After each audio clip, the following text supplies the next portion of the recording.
pleasure to have you here at Lomax AMEZionChurch. I've served as the pastor since 2018, so this is my 8th year. As you can see, we have a little change that's going on immediately to my right. And so we're sorry for the dust. But change is what happens as long as we have some say in the change, and hopefully the change will be to everyone's benefit. In terms of my welcome, I just want to say a little bit about the nature of Zionism, because I know that Sister Brenda is going to deal with Lomax itself. But I want to make sure you understand the system that we're a part of. So we're a part of the African Methodist Episcopal Zion Church. That means that we are Methodists. And all Methodists do everything the same way. Whether you're United Methodist, some are more familiar with the AMEZionChurch. There's also the CME and then the AMEZionChurch. The CME, AME, and AMEZion churches are all Black Methodist organizations. And the thing that holds us in common is that we have a set of principles that we call our articles of religion, that we hold all together the same, whether you're United Methodist, AME, or AMEZion. People often think that AMEZion churches and AME churches are the same, but we're distinct denominations, with the AME church having been founded in 1794 in Philadelphia, and the AMEZion church founded in 1796 in New York. We were both founded because of discrimination that we experienced in the precursor to the United Methodist Church, in terms of our ability to self-govern, our ability to engage in living out our faith without having oversight from those right persons that are part of the Methodist Episcopal Church. We have a structure that's Episcopal in nature. That's where the word Episcopal comes from, because we have bishops, and it comes down to the local church, or it goes from the local church up to the bishops, however you want to do it. So that's the structure of our denomination.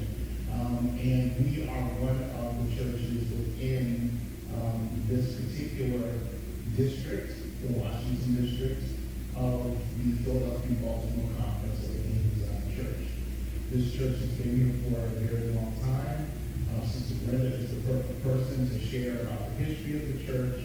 And we're excited to have you here, and I hope that if there's anything that we can do for you while you're here, you just will let us know. I do want to clarify, when you go up the stairs, the bathrooms are not right there. You have to go down the hall a little bit and look for the water fountain, and you'll see the men's and women's restrooms there. So I hope that you have a wonderful time. We're hosting a conference on Saturday, and so I have a lot of loose ends I have to deal with. Otherwise, I would stay for the presentation, but I hope you have a wonderful session. Thank you.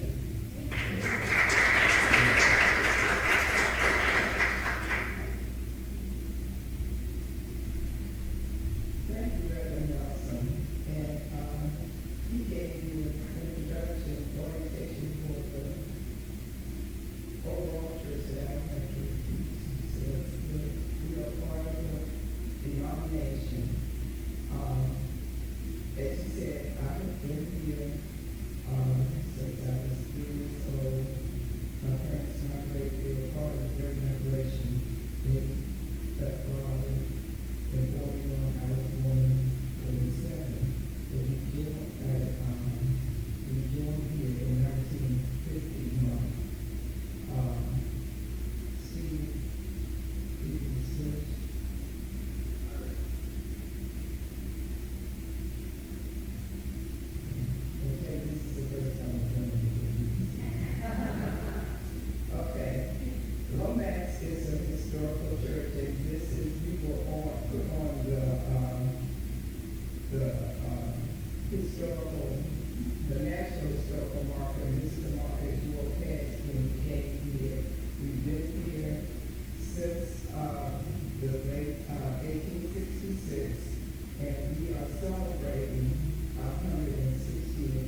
usually on the end is our next door neighbor. In our home, there's men on townhouses.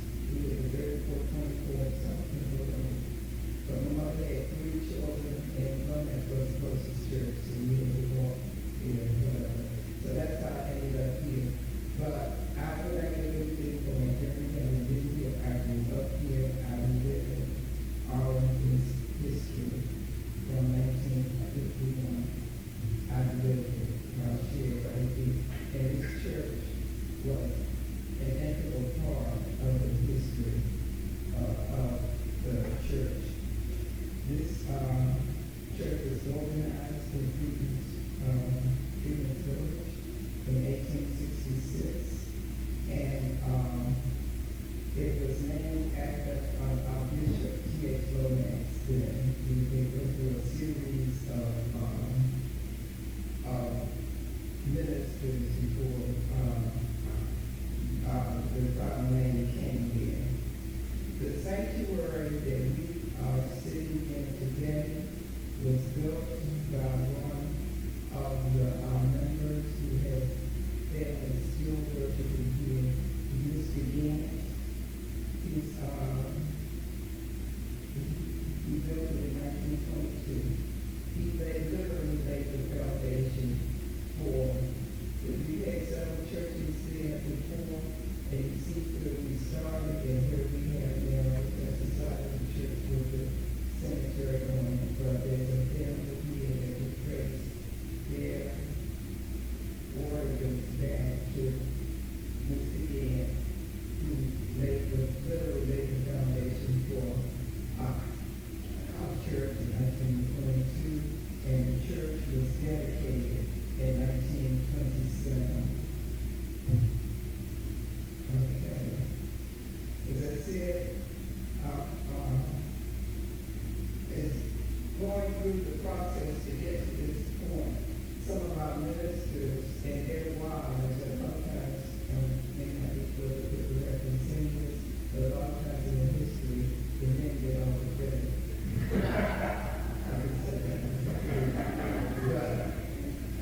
One of our ministers, like the Kingswood's wife, she got the first payment of $5 in 1874 to build the church on this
is under the stairs that you came in. If you go out, you can look down, there is one gravesite under the steps that we came in. But that's our foundation. We stand on strong foundation, and we're here there. Okay. You can switch it. There is one portrait hanging in the center of local history at all in public library, all in the central library of Oakland Street. And this person, William Augustus Rudd, was an ancestor to people that we still have here. His great-great-grandchildren are still here. He was an elected official during Reconstruction, and his family arranged this, which was 60 years ago now, to have his picture hanging in the center of local history at all of the central library. And he was an elected official, and then he won because of the police force. He was a very active person in Harlem during the Civil War. And the royal family is still active here in Arlington. Okay, that's his parents did. You can see it, and to let you know another family that was back in the day that is still here, and the Hoffman family. Hoffman from Hoffman Boston School, his family roots are here. And today, actually, as we sit here, his great-great-granddaughter is here in the back, and our media person is his great-great-granddaughter. That is Chrysler, and another granddaughter is a teacher. They grew up in college and public schools. So we have to say that we have strong history here still. You don't know what you are dealing with, but that's either it's not that I'm not pretending that I'm proud of something like this that happened. The family sits down here, and the Ginn family is still active here. They built this literally this foundation that we're doing. They are here active in the church. And go back. Okay. Through the years, you have a lot of people who are talented and will bring their gifts into the storehouse. This is a quote that was done by one of our members, Cheryl Green, that documents the history of our church. It was too heavy for us to bring up here, but I'm suggesting that very much is all right. You go out, this book is hanging out in the upstairs, and it tells the history of our church. Cheryl Green, she was a seamstress, but she chose to do this. The top of this tells the history of the church. She has ministers documented here, the namesake of our church here, and I think it's priceless to tell the history of that here. And while I'm talking about that, the people that use their gifts,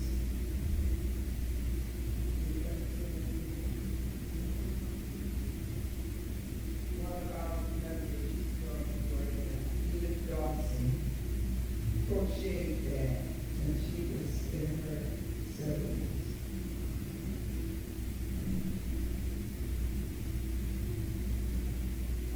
I'm sorry, could I not show that? It's a 20-year song, and that's it. That's the time in our chapel up there. But we have this strong history, and people here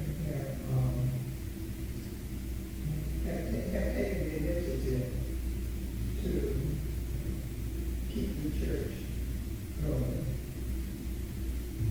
Okay. This letter, as I said that I was going to really concentrate on what our laity has done through the years to support the church. The church had different sites, and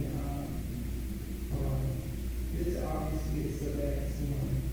But go back one, Steve. No, okay, let's do the next one. This letter is a letter.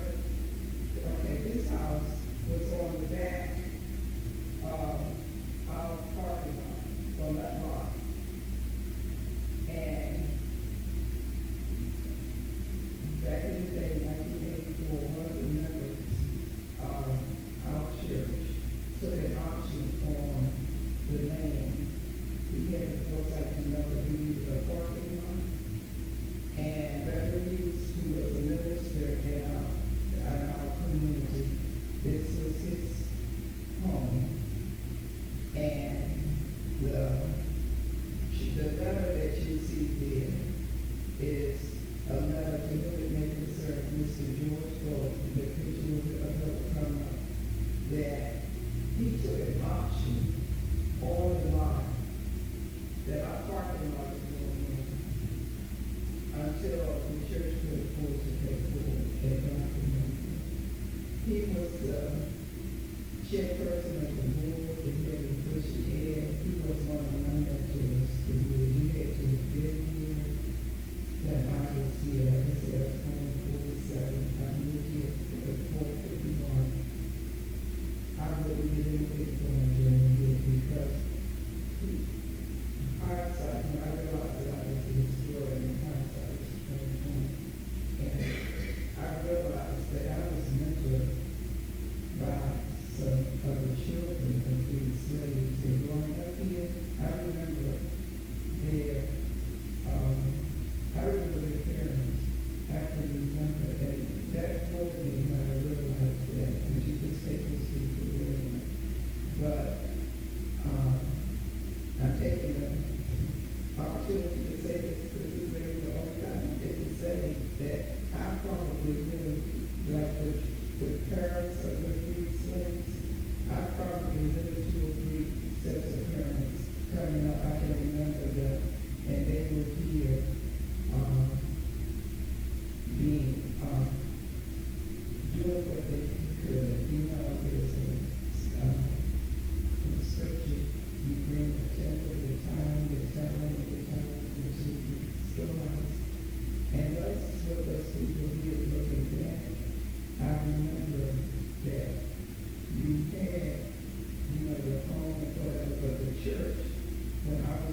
that is a picture of Reverend Henderson. He and that's Sunday school class or choir. When I was like in elementary school or junior high school, Reverend left. He was here for 10 or 12 years, and he left to become a resigning elder. He was instrumental in leading the church to do that strive for excellence. I can remember that to this day. And I was, that is an example of one of the, there's another example of the music from one of our church anniversary programs. Steve, you can move along. Okay. This church was instrumental. This was a home to the NAACP. The NAACP, all of the members were started here. And it worked in one of our church programs in the 80s. It met there for 50 years. This was a home to the church. And everybody always knows about 1959 when the 4 students went to Stratford. This picture here that I chose to share with you today is a court visit by all of the black students. We went on to the NAACP, and this was before the students were granted permission to go to school. These are all of the students who have been to court and been rejected. And I point that out because on the second row there are two people that I could point out, Eddie Moore Campbell and Mr. Rose that I told you about. His granddaughter is in the back. They're leaving a meeting where they have been rejected to go to Arlington, to go to an integrated school. They're seeking integration. This is back as they were doing it. And this is in the Washington Post, the magazine, the black magazine of Arlington students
it's a big picture like that, and you have to know where you are.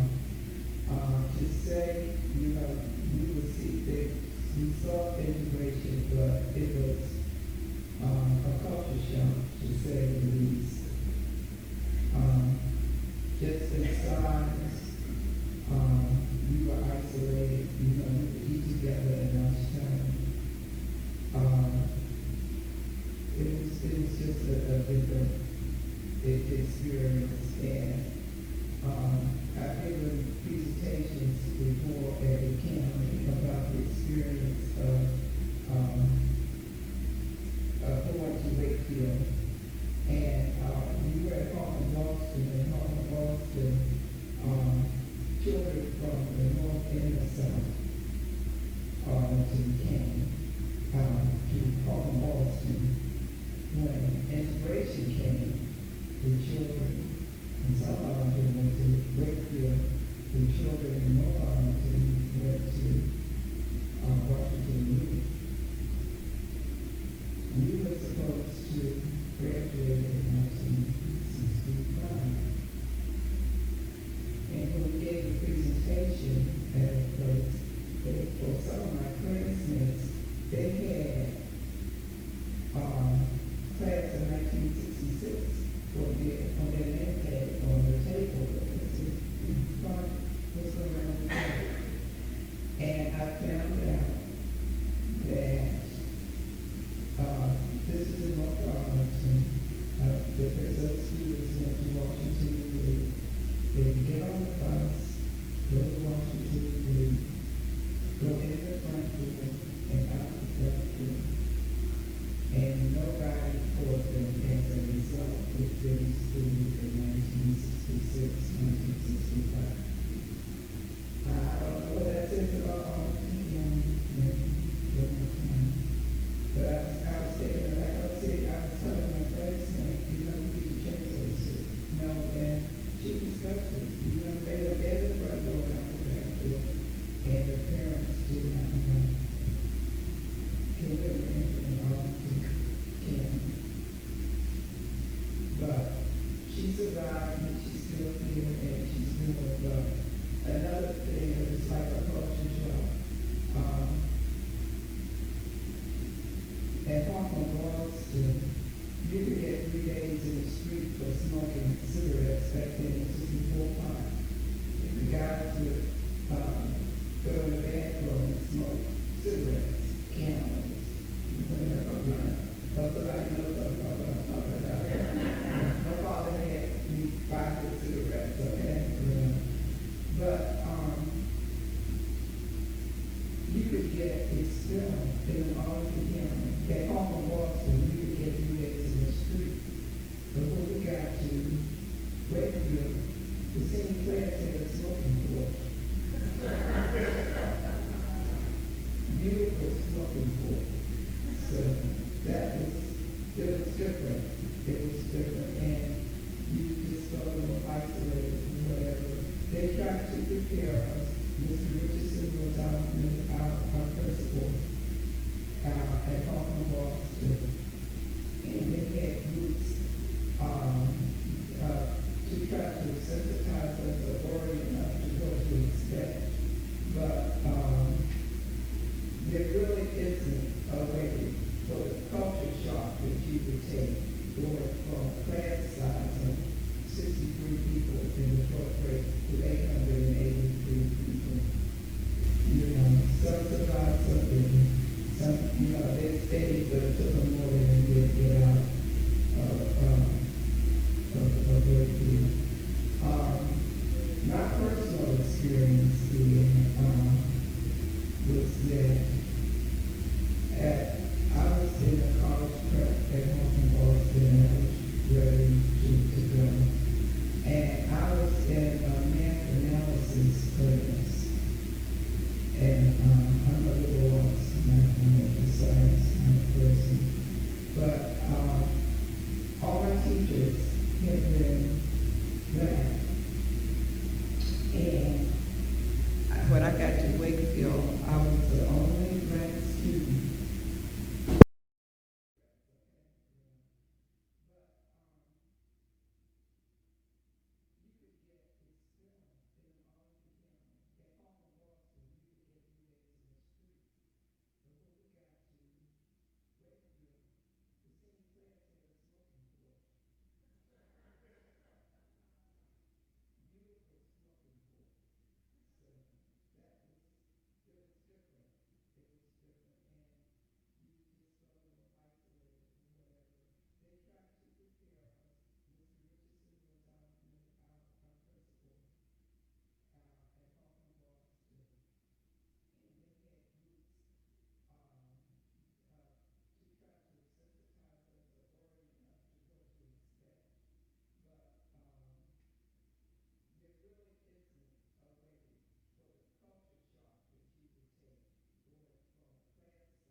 well, there was a guy there too. No, I would take that back. It was a guy, one of my students there.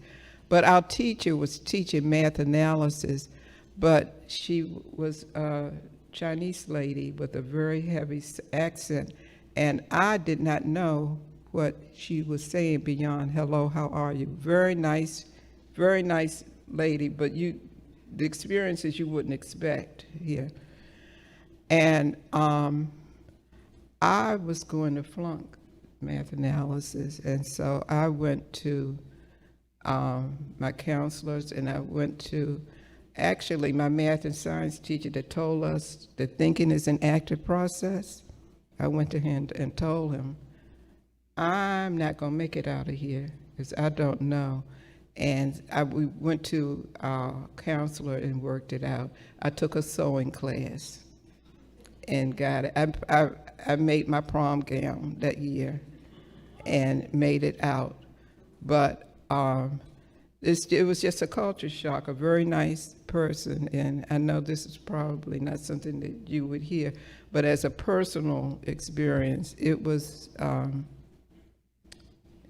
interesting. But I had a very nice, very counselor there, and she got me out and got me in school. I had scholarships to go to 4 predominantly white schools.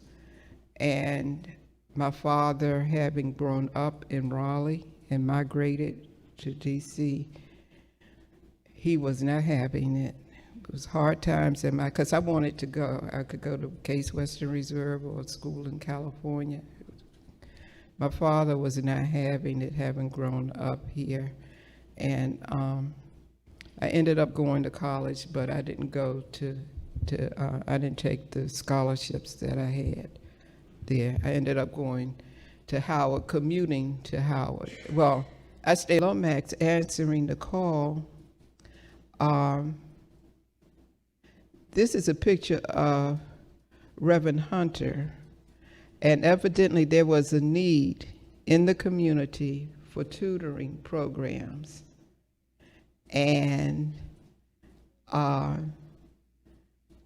Lomax stepped up to the plate, and this is a newspaper article that documents that Lomax Church stepped up and offered tutoring space for students in the community during the need. And I just think that indicates that we were an integral part of the community as we hopefully are still today.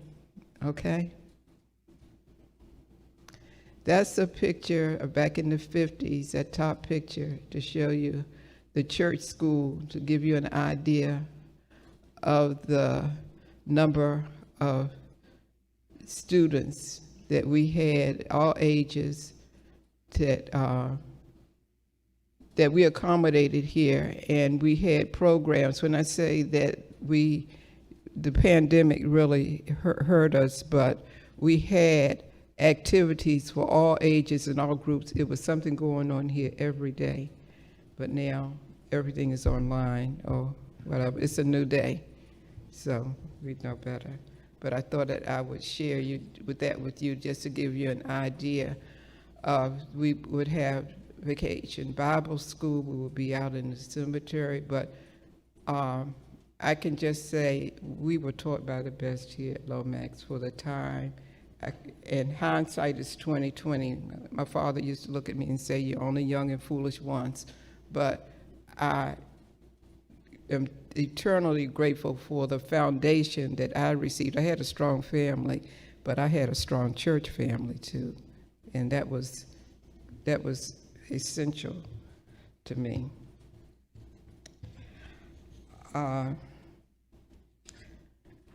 You can change. Okay, and in talking about this, I wanted to highlight our Christian education department and some of the laity here and what they did. These are the people. Mrs. Duncan was the head of Christian education while I grew up here at one point, and then Mr. and Mrs. Bullock they headed up the Christian education, the trustee board or whatever. They were stalwarts here, and they thought ahead. They had us, the church, hopping, and I cannot not acknowledge these people who were the backbones to the programs here for all age groups here through the years when I was here. Precious memories, how they linger. Okay. Mr. Moses McCrae was a longtime member here. He was a veteran. He owned a shoe shop here. And you know, we were the headquarters for the NAACP for years. And at some point during here, were any of you here during the time of the American Nazi Party? What happened?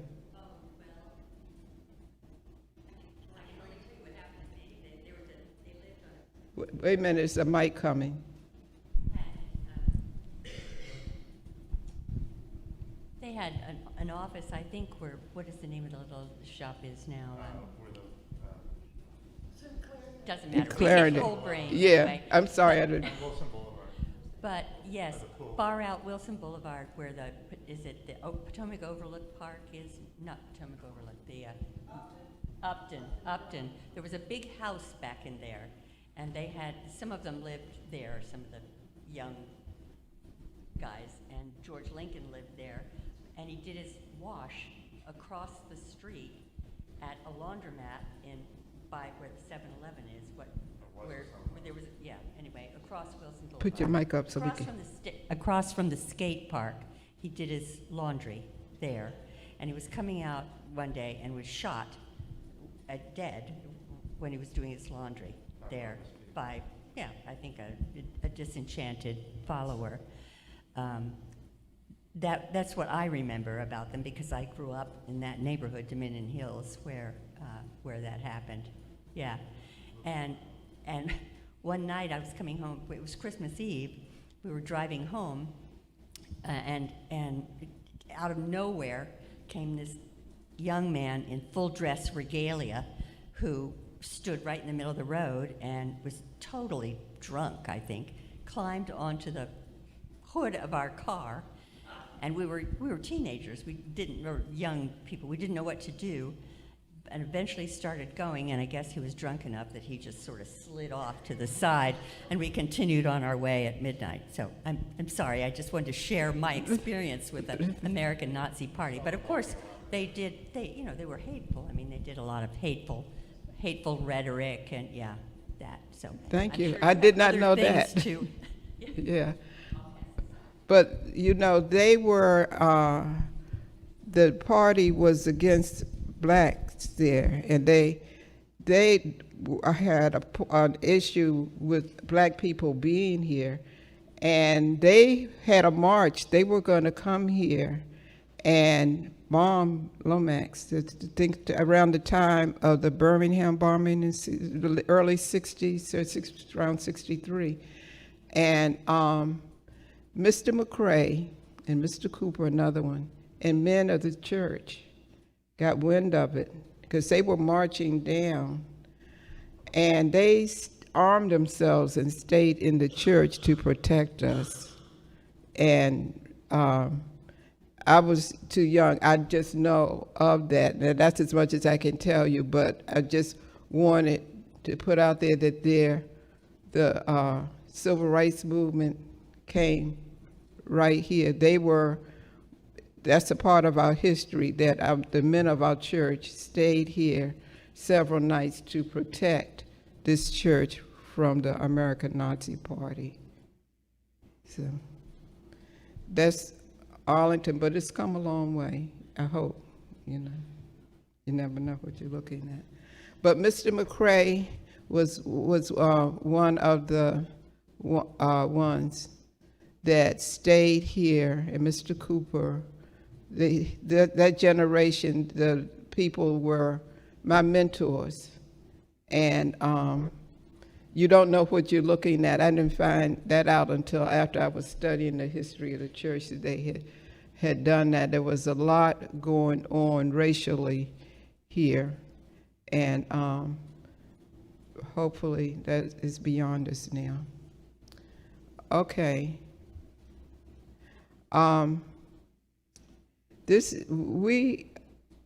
When I had an opportunity, knew I was going to do this, I wanted to highlight some of the laity there. Patricia Miller is a noted opera singer, and she grew up here. And everybody talks about Roberta. I have a picture of Roberta Flack coming up too, but Roberta was here, and I'll tell you a story there. But Patricia grew up here. She taught. We had a music teacher, aside from the music teachers in the schools, who went around and taught us music and had concerts. But Patricia Miller, her father had the band for the black community with the Parks and Recreation, and she took it to another whole level. She is an accomplished opera singer, and she teaches music in the area now. I think she teaches, I won't say call the school, but one of the schools, community schools there. But her foundation is here at Lomax AMEZionChurch. Precious memories. Okay. I spoke to you about the Boswell family, and Wallace Boswell, on the very first one on the left, he is the man that is buried under the steps, and he's responsible for us getting this site that we're in now. The Boswell family, and then the Gant family helped build the foundation. We had strong people who were committed to the church. A tenth of your time, your talent, and your tithe. Okay? Okay? I've spoken about the Bullock family, but Miss Desi Bullock is in this family also, and she undertook the challenge of preserving and highlighting our cemetery. Our free slaves are there, and she's responsible for she has a directory back in the vestibule of the people who are buried in our cemetery, and she took it upon herself to document and make provisions to preserve our cemetery through the years. Okay? Miss Ann Walker, to the right. Miss Walker was the manager of the trailer camp when they moved the black community out of the, when they had to move them to build the Pentagon. And they had to move them in a short period of time. They moved them here to Glebe Road. Miss Ann Walker managed the trailer camp where those people live. She was my neighbor on Kemper Road. She was my mentor. She was the leader of our youth here. And in our denomination, she was very active. And there is a stole that our missionaries sell as a fundraiser that she initiated back in the day. And she was a stalwart in this community. Ann Walker, this good memories there. I had to tell you, that's her granddaughter that she raised there with her.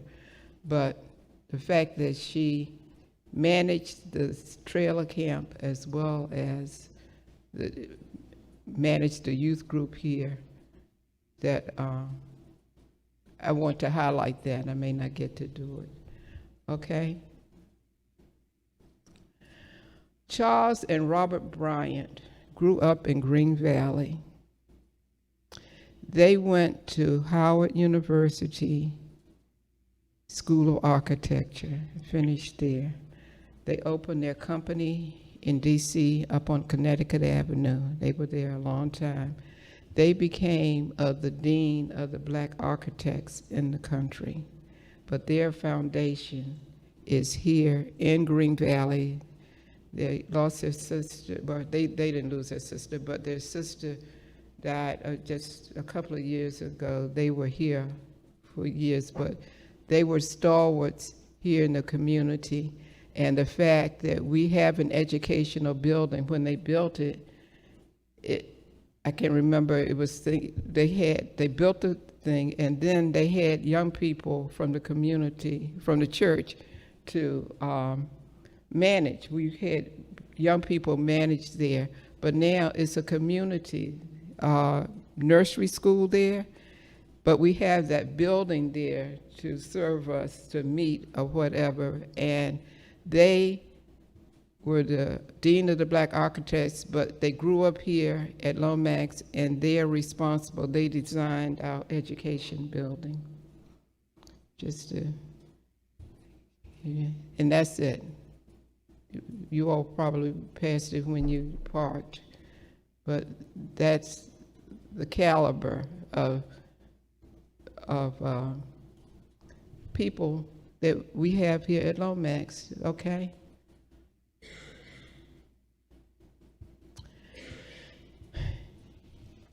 Dr. King spoke on our parking lot the day before the March on Washington. This picture indicates, this was taken by one of our members. The NAACP met here for years, 50 years or more. And Reverend Walls was our minister during the time of the march.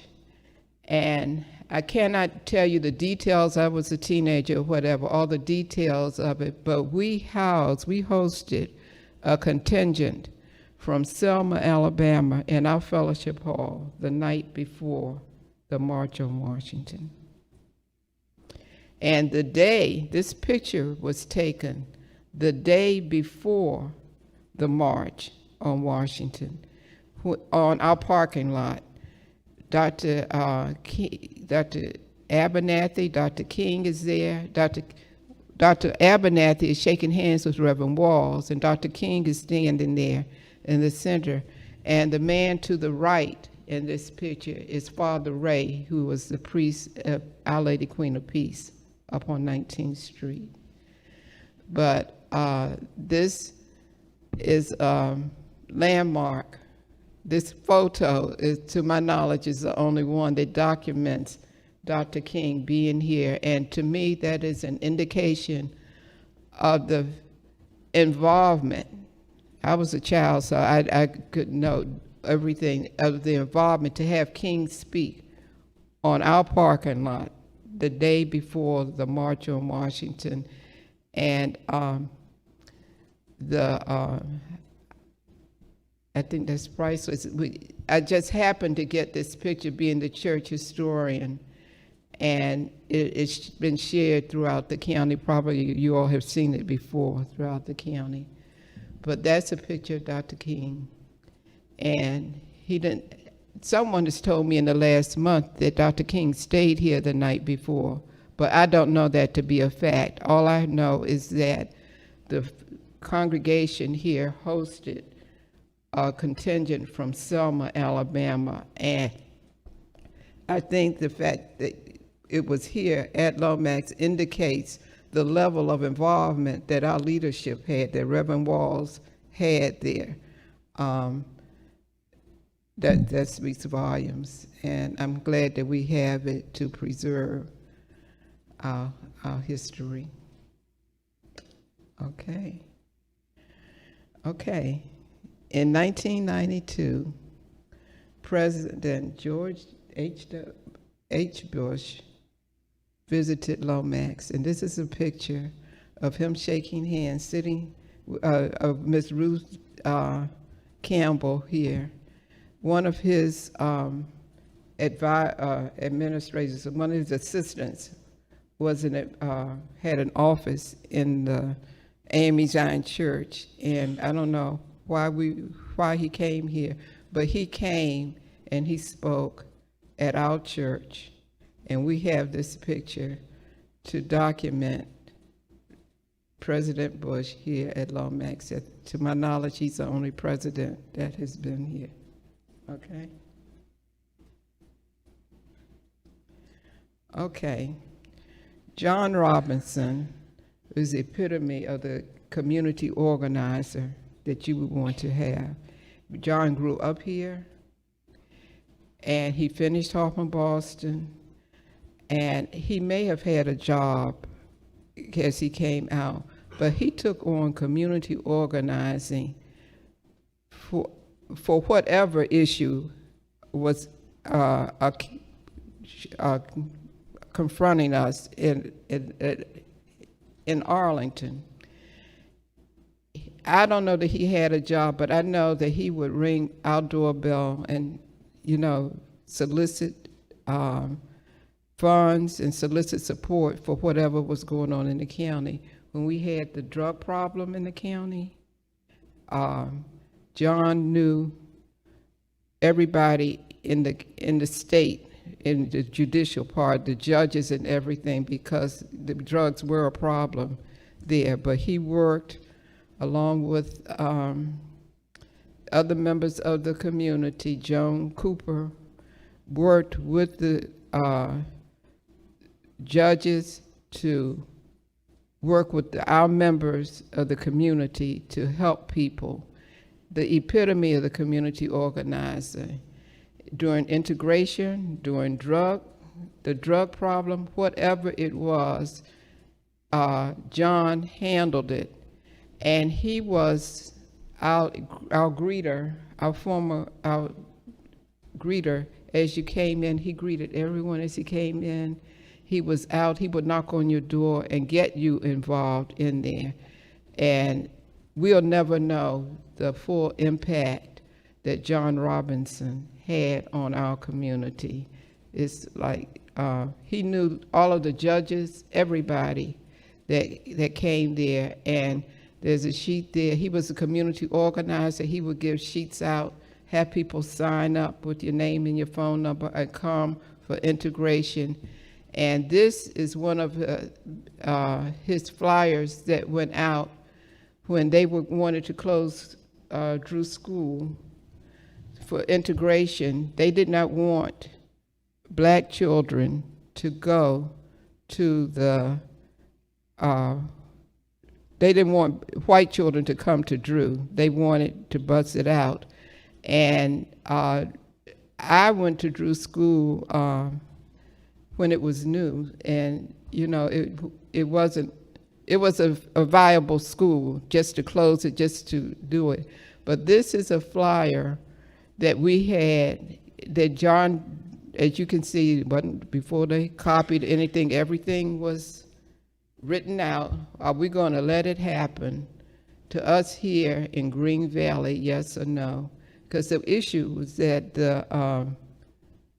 in some of the people in this room, for black children for Green Valley, were bused to North Arlington during integration just to edge it out. There really wasn't people did not want the white children to come into the black community, the bottom line. But this is an example of what went on in our community. John was the hub, and John and Joan Cooper were the hub that kept us together, having meetings, letting us know what was going on. And, he would get it out. He was a member of Lomax. He was the official greeter. He was just always there. And he greeted everybody from the children, the Cookie Monster. He was his thing with the children. But I have these, hindsight is 20/20. I just have really good, precious memories of things that are going on. But this is an example of the flyer that kept Green Valley and the black community together with our meetings, with the issues going on. And like I said, John was out there, and they don't make them like that anymore. Okay. Drew became a magnet school of some sort, right? So when this was going on, when integration was going on, were they just integrating it with white kids coming to Drew, or what, at that time, did they create the magnet school that Drew became an arts? Well, I can't remember what. I think it evolved to that, but when it started, there was an issue. I was a child then, but my knowledge is that they did not want they didn't want white children to come to Drew. So they had to work it out, and this is an indication. And I didn't know how long we were going to do, but their phones and everything, and children from Green Valley were bused up to Glebe to try to even out the thing. It was an issue. I wasn't there. I was a child, but I just know that white parents did not want their children bused into the black community. That's the bottom line, and the county had to work it out. You're about to say something? I was just going to say that next week, Portia Clark is doing a deep dive on the desegregation of Drew. So we're going to go into great detail about that, as well as on the legacy of John Robinson, because she worked with him for many years and is the official holder of his kind of curated papers. So it's going to be really great. So thank you for introducing us to this topic, Okay. and we'll get a deep dive next week. Okay, no, I try to stay in my place. But this indicates with Portia, go to that one. This is a statement from the ministers of the black churches in Arlington to the school board, saying that they opposed the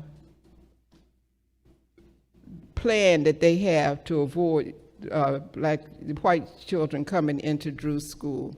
And it's signed by the black ministers. And I've seen several iterations of this, and at one point they must have really been angry, because I have seen the one that says, "And we are not coming with our hat in our hand."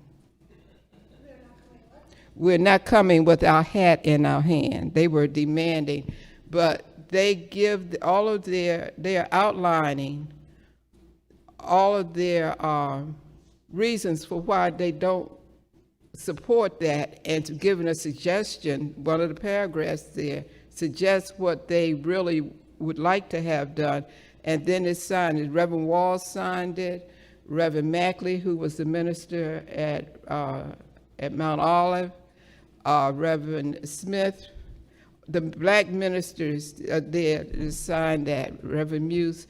That was a hot time, and I heard stuff, but I was a youngster then. I wasn't there, but I'm just glad that the document exists to document what the original signatures are on that.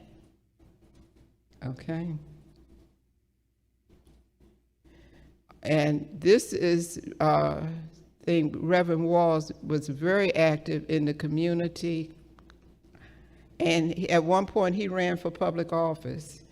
He wasn't elected, but he was that active in the community that he considered, running for office or whatever. So I thought I would share that with you, hopefully. Okay.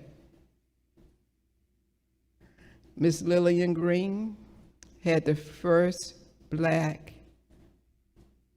Girl Scout troop in Arlington. She was the first black leader, and this is a picture of the troop after they have given out things at Freedman's Hospital in DC. Freedman's Hospital is a hospital at Howard University, on Howard University's campus. And that's back in the 40s when Mrs. Green organized the first troop there. Okay? This is the first pulpit Bible of this church. When I was growing up, at some point it was on the altar here. And when we turned 150 in 2016, I was doing the history, and I came across the documents up in the steeple, and that was a part of it. And I'll let you know now, I'm almost finished. It's almost gone. But this is on permanent display at the Arlington Central Library. It's an old Gutenberg Bible. And I was flabbergasted. I'm a librarian, I'm a nerd. I couldn't believe that I had found it. And this, the year of our anniversary, it was at the Arlington Historical Society. But I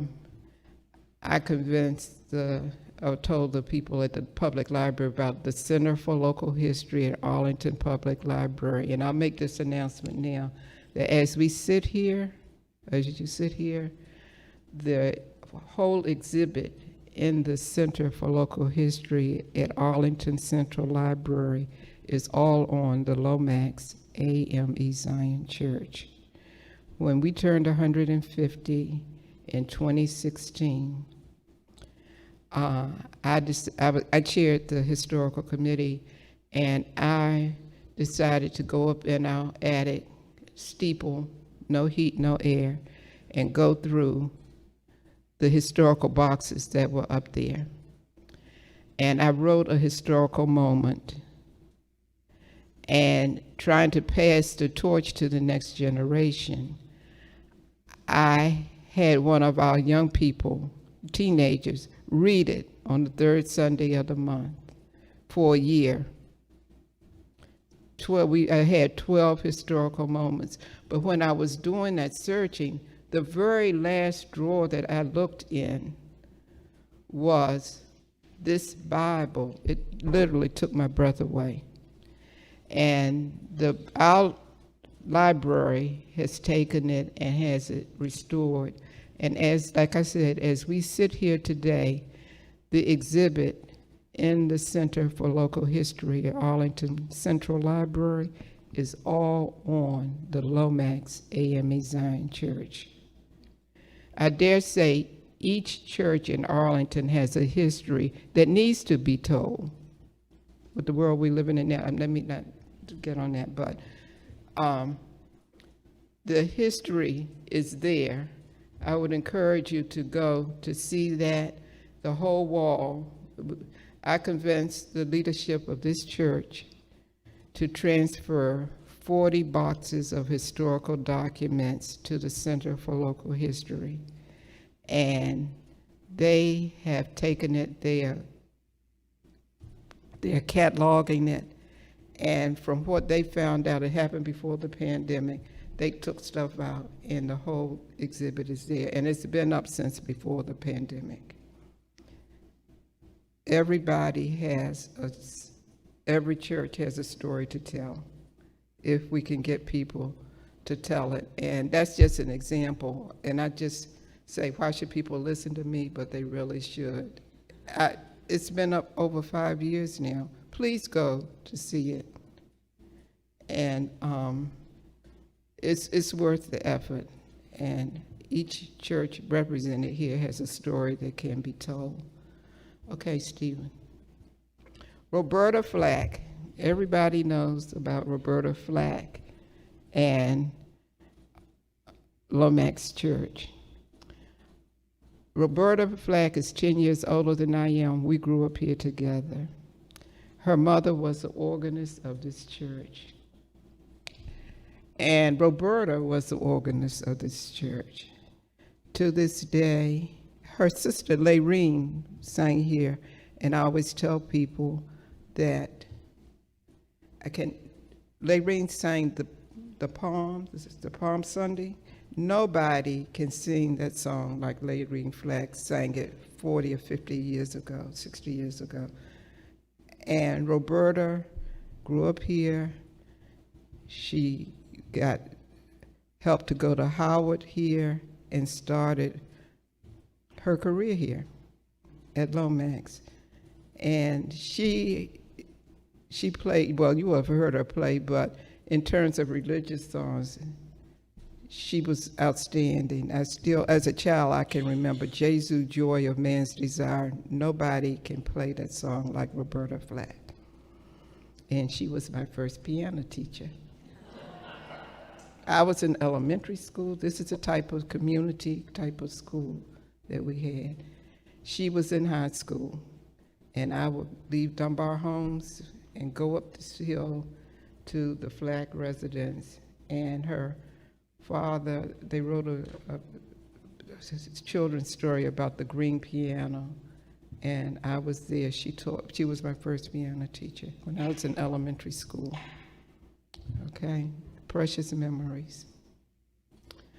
Okay, today we are a part of a fellowship, the history of that, and I'll go on.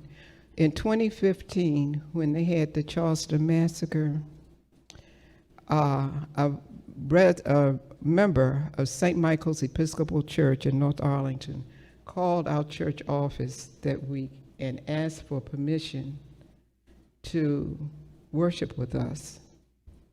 Ann Jacoby, one of the seniors there, she sat over there, and from her coming here, just that one visit, I reached out to her, whatever. I started a senior ministry here, and we just taught. And so from Ann Jacoby's visit here now, she's no longer with us, but her spirit still lives here. And our senior group, the Lomax Senior Ministry, and the senior group at St. Michael's, we are definitely sister churches now, just from that one lady coming here that day. And so much so that we do things together. The ministers, it took a while, but the ministers have joined, and they support our share program and whatever. They are very supportive of that, and that's a fellowship that we've had, but that started in July 2015 when they had the Charleston massacre. And the churches, we've had several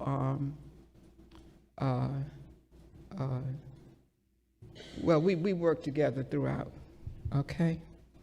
Is that the last one? Okay, I hope that this has been meaningful to you. I thank Stephen Murray, who has given me innumerable support to get this done, because I didn't know the technical part of it. And I thank you, as he said, for letting Lomax share our church history. Are there any questions or comments or anything? Yes. I live in North Old Town, Alexandria, and Lomax is a big name. And then I commuted, but that's my experience with it. But again, the system, I think that the Arlington County school system, they did what they could realistically to prepare us for that, but just in terms of numbers, it was a culture shock, to say the least. But these are students who, they were denied then, but they eventually, this was like in the early 70s, and about 75 was when they got in.